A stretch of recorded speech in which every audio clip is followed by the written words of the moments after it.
to combo with a Lulu when it comes to team fights. So they didn't want to show their hand in mid just yet. I'm assuming that is going to be an Elise jungle and Shyvana at top, which would leave, of course, that mid lane still very much available for Ocelot to go into. And this is something we saw a lot in SK when he was on there as well. They'd always leave their mid lane pick to last for Ocelot so that he could counter pick and try and win his lane as hard as possible. So nothing new there from where he's concerned. But on the flip side, here comes the potential for the mid and support. So Thresh would be a very good lock-in with Graves. It's an incredibly potent, strong combination because of all the burst and all the CC that's on the table there. And for their mid lane, NIQ's not able to play Nidalee this time around. He did play Yasuo, as you mentioned previously, in the first game. And with Thresh, that would allow Thresh to knock up with Flay and then go last breath afterwards. But I'm not sure if they're going to go for the Yasuo this time around. There's a lot of AD on their team. They probably want an AP-focused champion in mid. It wouldn't be a super reliable knock-up if you were to go with Thresh there. Twisted Fate would be an interesting choice if you don't know what you're up against. Ocelot right now.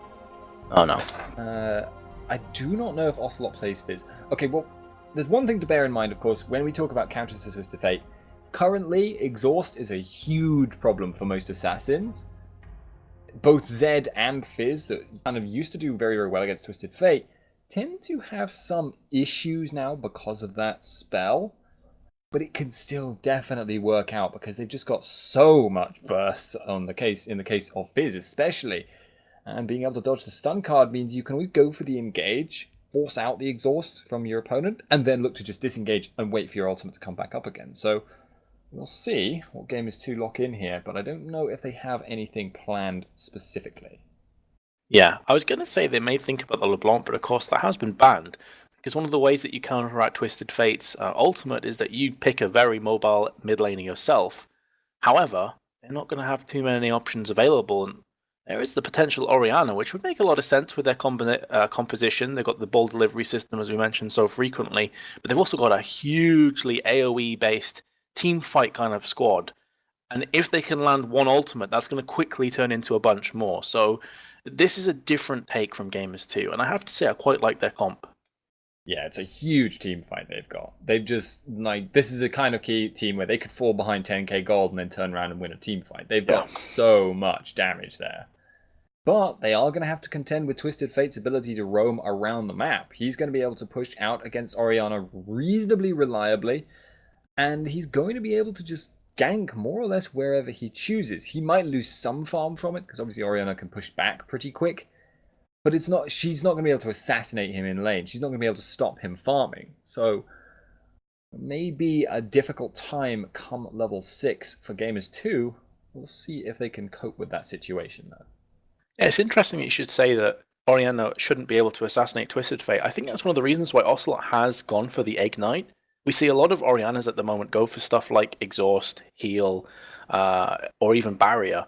So the Ignite is definitely a declaration of intent that he wants to play very aggressive in lane and try and secure kills and basically keep Twisted Fate busy so that he's not able to free up his wings and go down to top or bottom lane as the case may be. But we're going to find out exactly what happens after this short break. 2 minutes 30 remaining on the delay timer. So while we're in the commercial break, why not register and follow the stream? It'll take about 10-15 seconds max and it's completely free. So keep you up to date every time we go live.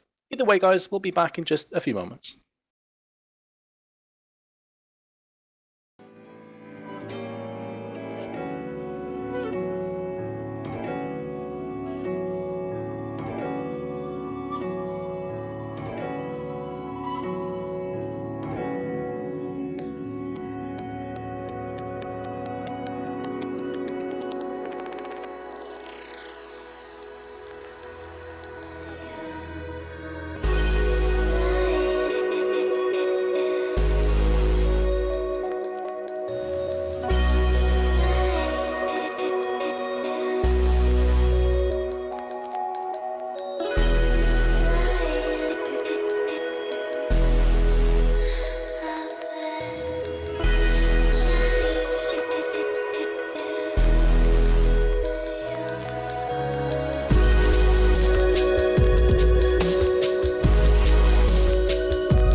Hello, welcome back, ladies and gents. Surprise, surprise, we are live on the Rift, but there's a pause. I think this has happened every game so far, Spud, unless I'm mistaken.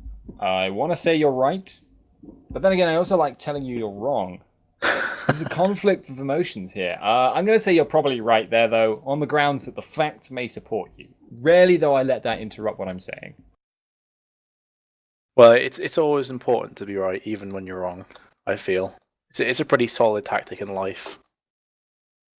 That's what politicians do all the time. Exactly. Well, we just got political. deep. We just got deep in this. Either way, the pauses came about, so we're going to be live into this game.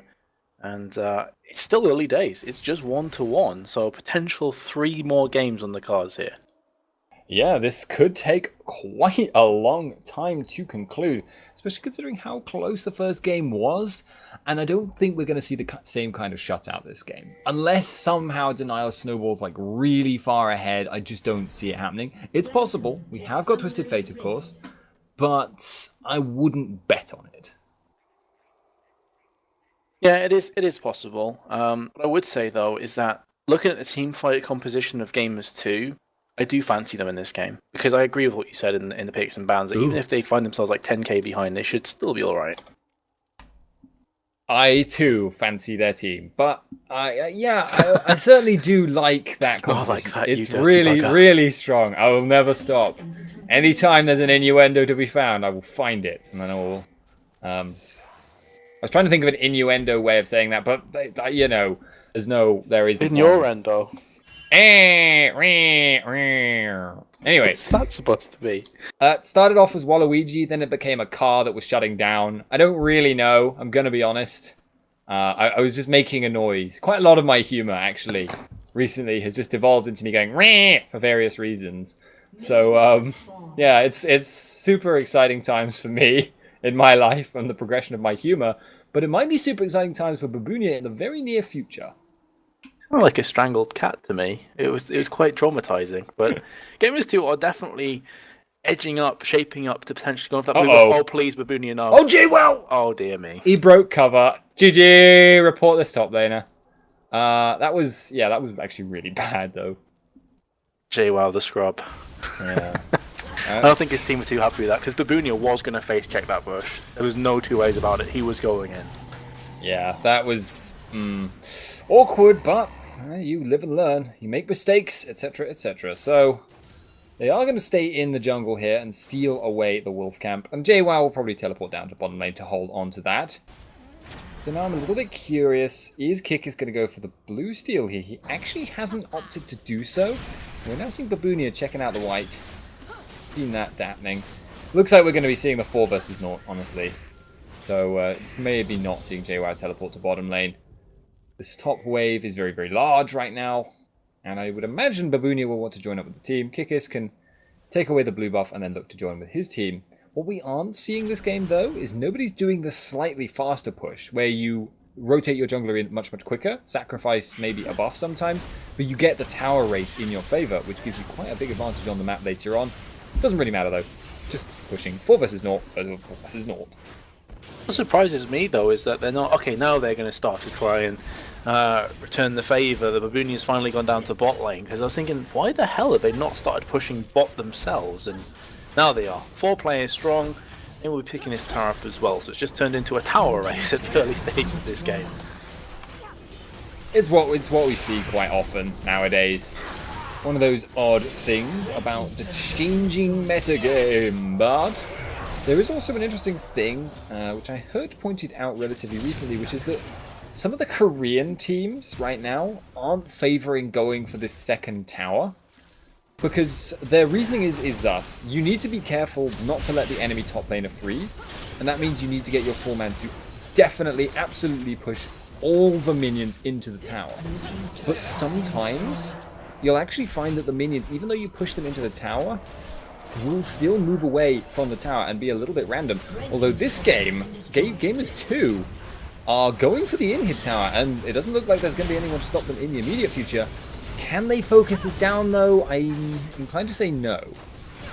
Yeah, it looks like the party poopers of Babunia and IQ and Kikis are going to stop this one from falling. And of course, the inhib towers do regen over time. So, oh, he's been caught. No, he hasn't. Oh, indeed. But so this is actually what I was talking about before about why some of the Korean teams don't like to do this anymore. Is you can see right now Babunia in this top lane can still freeze the wave even though they shoved it in. Now Gamers2 looking for the kill on NIQ maybe there, but not really finding it. And that means that now there's actually an advantage garnered here for Babunia, sorry, because he's going to be able to freeze. But JWoww is not going to be able to freeze nearly as effectively if he even gets down to that bottom lane to be in position to freeze. At the moment, it's Ocelot for some reason. Yeah, it's looking a bit weird, the stage of the game. It's a complete change in pace from the previous two matches that we've casted here, Spud, which has been fairly standard. No 4v0 pushes so far. But this game is completely different, and like he's been caught mid. Yes, he has. He's taking a ton of burst, but Ghost Flash is a lot of movement, but it's not going to be enough. Duty does tank a tower shot. Meanwhile, Yuki does the important thing and gets the kill. Yes, so he got the kill, and now it's going to be 3v1 for the next few moments, 4v1 actually, although Graves and Thresh are coming in. This is allowing Shyvana to get free farm at the bottom lane, and Irelia to do the exact same. So this goes along with what you're saying about the Korean meta right now. Both the top laners getting farm, and it's going to be interesting to see which one of these two comes out ahead, actually. Yeah, but the interesting thing, of course, is check what's going on with the actual minions right now in those parallel lanes. JWoww, he's pushing. He's got a big wave behind him. Babunia, he is freezing like I just don't even, like a Disney movie. He is really holding that lane in place, and it'll get him a lot of CS. And as long as his team can hold everywhere else without getting ganked and without losing their towers, which basically just means sit under your towers and don't extend, then he's going to build himself a big farm advantage, because JWoww, once he's pushed this up, he's going to have nowhere to go. I'm trying to understand that analogy you made, freezing like a Disney movie. Is that because Walt Disney wanted to freeze his body cryogenically? No, I mean because they recently released Frozen, the movie. Right. Yeah. It all makes sense. I think you may have been going a bit deep there. Yeah, I was like, wow, okay. We talked about politicians, and now Walt Disney's cryogenically frozen body, although I think that's a myth, actually. Dragon's been picked up anyway, getting back on onto League of Legends. I'm going to be honest, I have no idea about Walt Disney's frozen body. It's just not an interest of mine. To be honest, I haven't even seen Frozen, which is apparently unusual on the internet at the moment, although I'm not entirely sure. I haven't seen it either. Ruben, have you seen it? A lot of people seem to like the songs, but we may actually see something coming up right now. We have got a teleport, and IQ going towards that mid lane there, but Ocelot did just pick up a kill on Kha'Zix. More than going to be going down, but so will Twisted Fate. And they will get a double kill overall. Super A's looking to get himself out of the area, but it will be okay. And this is actually the problem with the massive freeze from Babunia right now. He's not in position to help. Yeah, certainly not. And that was a nice little double kill coming in. So Orianna already, Ocelot is picking up the kills, and we were speaking before about the team fight kind of composition that they have. Allowing Ocelot those kills is just going to escalate that even quicker in the favour of Gamers2. He's been caught here from Thresh. I don't think they would engage this though. Yeah. Or is it like a 3v the support? It's never a good position to be in. Yeah, but maybe with the help of NIQ? No, maybe not actually. They're just toying with my emotions and continuing to look for opportunities. But back to the top lane farm zone. The freeze is finally unbroken right now. And now that means Babunia, level 6, highest level in the game, significantly ahead of JWoww in farm. He's going to maybe try and find an opportunity, but Super A's has found the opportunity in the mid lane to get his own team kill, because NIQ now is in a lot of trouble from the 3-man counter gank. They do get out of there, and Super A's flashes the cocoon. They're fine. I tell you what, though, that was beautiful from Super A's and NIQ, up until the point where, oh, there's 3 players in our face. Better turn away and run. But that was such a good combo. Landing the Q, throwing in the Dark Passage, and then pulling Twisted Fate on as he pulled himself towards with a death sentence was incredible to watch. Unfortunately, everything after that point was horrific. But still, nice try. Yeah, it's one of those good mechanics and not such brilliant map awareness and decision-making process there. But we also see this push on the mid lane now. DU taking quite a bit of damage there. He's only level 4, and they are going to siege in this tower for now, but looking for the counter engage. You'd wanted that, but he didn't get it. yeah, you could see that they were adamant they wanted to engage right there, right then, but unfortunately, Zenith Blade didn't land, and that's going to be the end of the engage before it begins. Shyvana is getting some form. Let's have a quick look, actually. 13 CS advantage for Irelia, though, who went Sheen first. So, top lane is still on bursting the bank or anything as it stands, but they are managing to claw their way back after the 4v0 pushes. Yeah, they'll spend quite a bit of time getting themselves up on levels, and I think right now, JWoww has hit a point where he's very happy to team fight with his team now. He's strong. He's got some damage from his skills. Burnout up to rank 4. Obviously, that's not super duper levels of Shyvana damage at this point, but it's enough to be a big threat, and it's also enough to really combo well with the Ocelot ultimate. He can pull them in to the burnout damage, and that means that you're spitting out a huge amount of AoE. So we'll see now if Babunia chooses to freeze again here, because I've got to say, there is a limit. You have to be careful on the map. As time goes by and dives become more viable, freezing alone in a lane becomes a lot more risky because your team can be dived elsewhere. Yes, indeed. So, let's see if he can manage to actually secure this kill at bot lane on Graves and then push the tower. There's 4 players coming down here. Well, it needs to be super careful from this position. So, things are about to kick off. Yeah, he's trading with Yuki, and meanwhile, actually in the background, Super Ace is the one in trouble. Graves gets picked up down there. Super Ace also the same.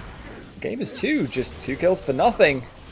Well, I think that's the problem there, Babunia, mate. You're stuck in the top lane, and now, at this point, everyone's very, very willing to just dive towers 4v2. Yeah, Graves, not sure. I can't really piece together why he'd be in that situation, because again, the vision should have gave him a fair warning that trouble was on its way. Kikis is going to be caught as well as the NIQ. And now he will get chased under the tower. NIQ goes down. We do see Kikis looking for JWoww here, but it's going to be hard. He's tanky, and they may get a counter engage here. Shockwave comes down along with a solar flare, a ton of damage, but JWoww actually overcommits, and Babunia finally shows up to the party, picks up 1, but NIQ did also die. Gamers2 are playing their composition to the fullest right now, but I have to also say, on the flip side of the coin, that denial.eu are playing really sloppy. I think it's such a change in pace for them. I guess they're not quite as well versed in this kind of tactic of pushing the towers quickly and then trying to find their feet afterwards. But Gamers2 in every single way are outplaying denial.eu in this game. Yeah, it's just a macro strategy win at the moment. There's very rarely are we seeing Denial be in position to counter a move from their opponents, and they're not really doing much of their own. They still got this big farm advantage on Aurelia, and now she's even got a kill to boot, so I'd really like to start seeing her apply some pressure on the map now. She's level 9. She's hit the Aurelia power spike. Hit end style is maxed. She's got the damage. Just a question of whether she chooses to use it. And looking at it right now, okay, no, she isn't going to freeze. Well, it's just getting constant farm, and that's just feeding. There's an IV drip right now into the veins of Irelia, and it's just giving gold. Constant gold. Pretty easy to get items off the back of it. Triforce is going to be finished fairly shortly as well. Shyvana is falling further and further behind on CS, but is in teamfight, is making things happen across the board, and they're getting more objectives. So it's kind of deceptive having a look at the statistics there, because another dragon is going to fall. What's it you said before, playing Skyrim? I like that one. I said something along the time like, yeah, I think it became a bit wordy. It was like they're playing Skyrim because they're making dragons feel very boring and run-of-the-mill, something like that. This is the problem with coming up with stuff on the spur of the moment. You can't reuse it, but NIQ there is going to drop in the mid lane. Ocelot should be able to get himself out of here too. He's got the dissonance, and he will in fact put the distance between them.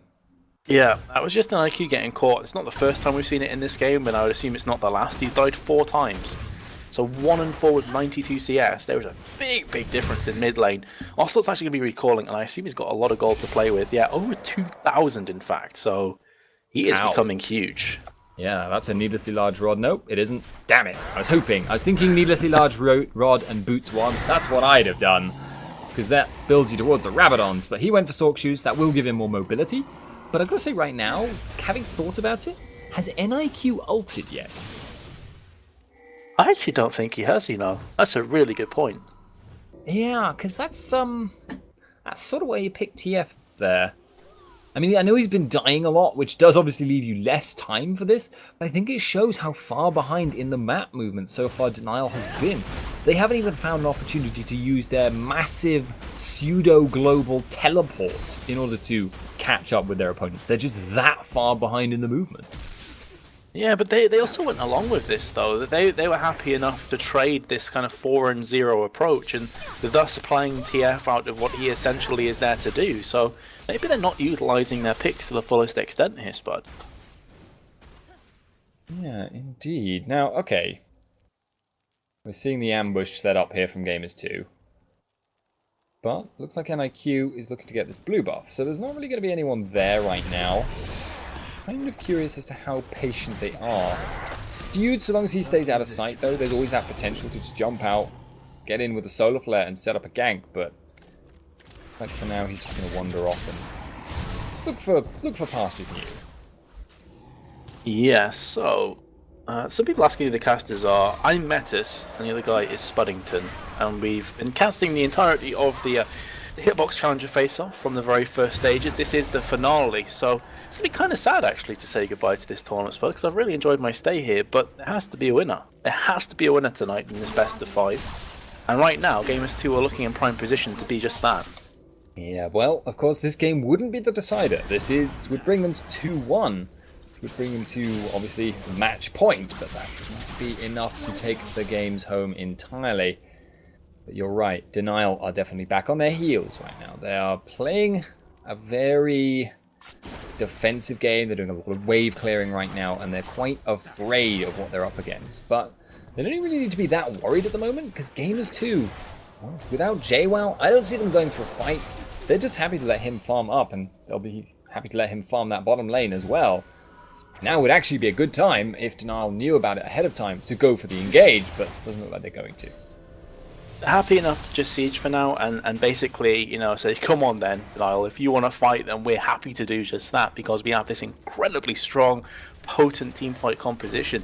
And you can see right now that NIQ is just trying to throw his wildcards out, but it's not really doing anything. They can, in fact, they're going for the engage. That is an unusual choice right there. Kikis is going to jump out of, just walk out, and Babunia is right behind the entire team of Gamers2 here. This could be a bit of an awkward situation. He jumps in, flashes out, and we have the shockwave on 2. Burst coming down. Woolite gets picked up there, and JWoww wants to chase in there. NIQ gets exhausted on the side. Nice stun from Morden, and I really don't see him getting out of this one. Wildcards not going to land on Morden, and that is a 3-4-0 so far. Kikis is actually fine. That was just a pure desperation engage, and it just backfired horrifically. I don't know if there's a lack of communication, if they're pressing the self-destruct button here and they're on tilt, but that was a very sloppy engage, Spud. You had Kha'Zix going with the ultimate at first, then Destiny was used from NIQ, and then Kha'Zix went back, and then he went back in again. And there was this 2 or 3 moment period where no one seemed to know whether they were going forward or backwards from denial.eu, and that just quickly transitioned into a completely one-sided team fight. Really did, and they were very split up as well, so not a fan of the way that fight just went. I'm sure we can say that about Denial, but Gamers2 now have a big advantage. Dragon popping up in 1 minute. They've already got a lot of vision control. But once they've got that dragon, they're going to have to start thinking about, well, obviously that lower inner tower there, but then they're going to have to start thinking about Baron and in-hit pushes, because this is still quite an early stage of the game, and it's going to be difficult for them to actually straight up and siege an in-hit tower so comparatively early into the game. It still does a lot of damage. It's still quite hard to kill, but dude, just Zenith bladed onto NIQ. He's like, get out of here. This is my land. Turn into a drunken farmer in a minute. Did you see how little damage TF did, though, the dude? Like, tickling him.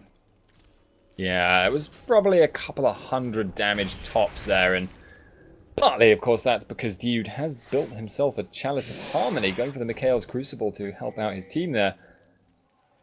Partly, of course, because he gets about 70 resist free off his W. But, yeah, that's not a good sign for NIQ, who you'd really hope would be doing a little bit more right now. But, like you say, he's just not doing well at all. Like, he's way behind where he wants to be. And maybe about to be 6 feet under as well, because here's JWoww, and NIQ is going to have to run for the lantern. Gets it, but gets stunned as he comes in from the lantern. Super Raze is the next target. Don't see him getting out of that. Does land a hook, but doesn't really do very much in that situation. Yeah, 6 feet under, 1 foot for each death that he's currently received. So 6 deaths in under 20 minutes. That's pretty brutal as far as a mid lane is concerned, especially like Twisted Fate. Normally TF isn't going to die that often. Just the nature of how he plays. He's a long-range poking kind of champion that can stun, poke, run away against. So for him to die 6 times is just... Ugh, there's not too many things to say about that. And IQ's probably feeling pretty bad right now. Yeah, and he still hasn't had any luck setting up any single gank, as far as I can tell, on any member of Gamers2 with his ultimate. And that is a real problem. You need to be being a proactive ganking machine, because Twisted Fate's damage is okay, but it's not great. He's not going to be a super teamfight monster like Orianna will be when she's gotten a ton of farm. And you'd also have thought there would have been more opportunities, given the nature of the early game this time. There was so many map rotation. Catching someone out in transit is a very important skill with Twisted Fate. And if you can't master that, well, maybe you don't want to be playing the card master. Yeah, I think that's one of the key things, that you need to play to your strengths. And if as Twisted Fate, I mean, I know we're blaming TF a lot. What we're not really taking into account, or we have mentioned before, is that those 4v0 tower pushes take Twisted Fate out of his element hugely. It really does weaken him as a champion and what he wants to accomplish. But if you're not entirely comfortable on Twisted Fate and you don't play for that kind of champion in mid to roam to the lanes and make kills happen, you should be picking something else. Picking something safer, picking something that's able to make kills out of nothing.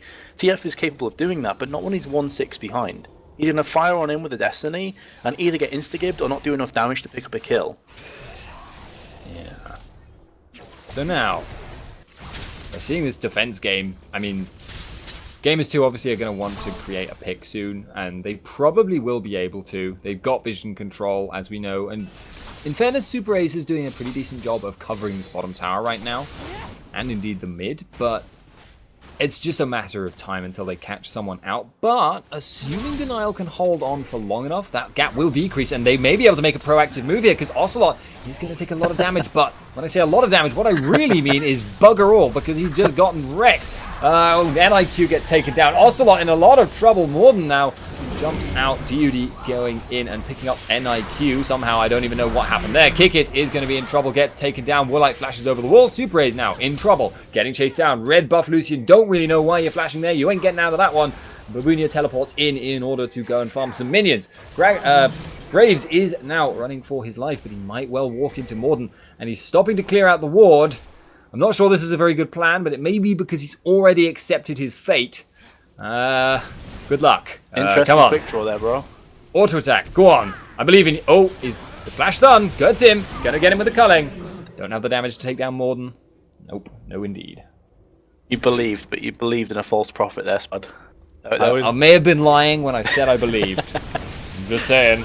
Either way, it's going to be barren, and that kind of hits the nail in the coffin there as far as I'm concerned. There was a failed surrender vote, so I'm not sure if he caught it, Spud. 2 for 2 on the side of denial.eu, so they've already got 1 foot in the throwing the white towel in. Regardless though, what I would say is that TF came down with the ultimate. That's about as good as engage as he could hope, and just got destroyed. There was no damage. Shield came up, Protect came up on Orianna, and it blocked all of TF's damage. So yeah, that in a nutshell is the problem with TF when he's 1-7 and only has an Athenes and Holy Grail finished at 23 minutes. Yeah, his ultimate's coming back up now, so we can try and make another play, but are Gamers2 really going to put themselves out far enough to cause that problem there? I don't really think they will. Thus far, they haven't shown any signs of it. Their rotations have been good so far, and they will be able to just push out this bottom lane with Ocelot. Dude's moving up. Oh, we actually have a surrender vote. Okay, well, that was somewhat disappointing, honestly, there. Bit of a shutout, in fact, basically, from Gamers2. And that brings them to 2-1 in this overall best-of-5 series. Because of how one-sided that was, I have to feel that psychologically and momentum ways, Gamers2 are way ahead. 2-1's the scoreline. It's completely possible that denial.eu can still bounce back from this one, but everything to me points to Gamers2 taking this 3-1. Yeah, you've got to hurt your mentality when you just got destroyed on so many levels. NIQ just monstered in his lane. He got killed over and over and over again. And in transit, getting caught out. Everyone basically unable to match up to the movement that Ocelot and his team had on that whole, well, on the map, on the game. They were just so good overall there. And yeah, that will hurt your mentality. Will it hurt it enough? Denial may be able to come back. They are a reasonably experienced team now, so it's going to be up to them to see if they can pull this back. Obviously, guys, we're just going to have to get the next lobby up, so we're just going to have to take a couple of minutes to get all the players in the right place. Don't go anywhere. Do follow the channel, bottom left corner of your screen right now, and we will be back.